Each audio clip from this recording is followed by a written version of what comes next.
आपको बता दें कि ईडी की कार्रवाई को लेकर एमपी अफजाल अंसारी ने बयान दिया है। अंसारी के मुताबिक उनका हौसला न कल पस्त था न आज पस्त है।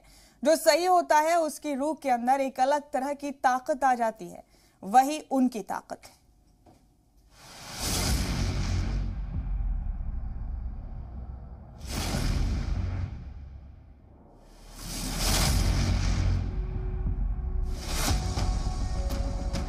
ईडी ने मुख्तार अंसारी पर शिकंजा कसते हुए जुमेरात को बड़ी कार्रवाई की है। साबिक एमएलए मुख्तार अंसारी, गाजीपुर से रुकने पार्लियामान अफजाल अंसारी और उनके करीबी लोगों के ठिकानों पर ईडी ने छापेमारी की। दिल्ली, लखनऊ और गाजीपुर समेत कई ठिकानों पर ईडी के अफसर पहुंचे। जांच एजेंसी ने दिल्ली, लखनऊ, गाजीपुर और मऊ में मुख्तार अंसारी और उनके करीबियों के ठिकानों पर एक साथ छापेमारी की। ईडी की कार्रवाई करीब 13 घंटे तक चली, जिसमें जांच, पूछताछ और दस्तावेज खंगाले गए। इस बीच अफजाल अंसारी ने कहा कि वो सच्चाई के साथ हैं, उनका हौसला पस्त नहीं हुआ है।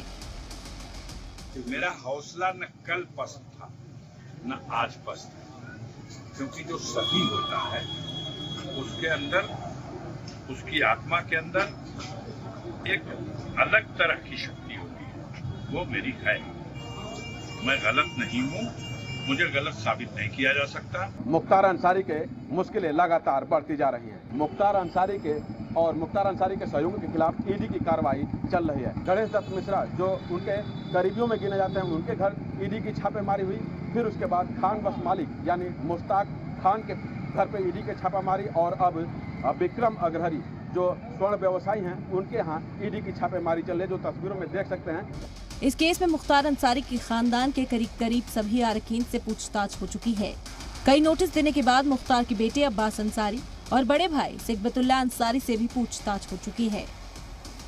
अंसारी परिवार की ही तरह आजम खान परिवार भी कई मुसीबतें एक साथ झेल रहा है। समाजवादी पार्टी के लीडर आजम खान और उनके हिमायतियों पर 2 मुकदमे दर्ज होने के बाद उनके बेटे अब्दुल्ला आजम ने मोर्चा संभाल लिया है। अब्दुल्ला आजम ने कहा कि आजम खान बीमार हैं, लाचार नहीं।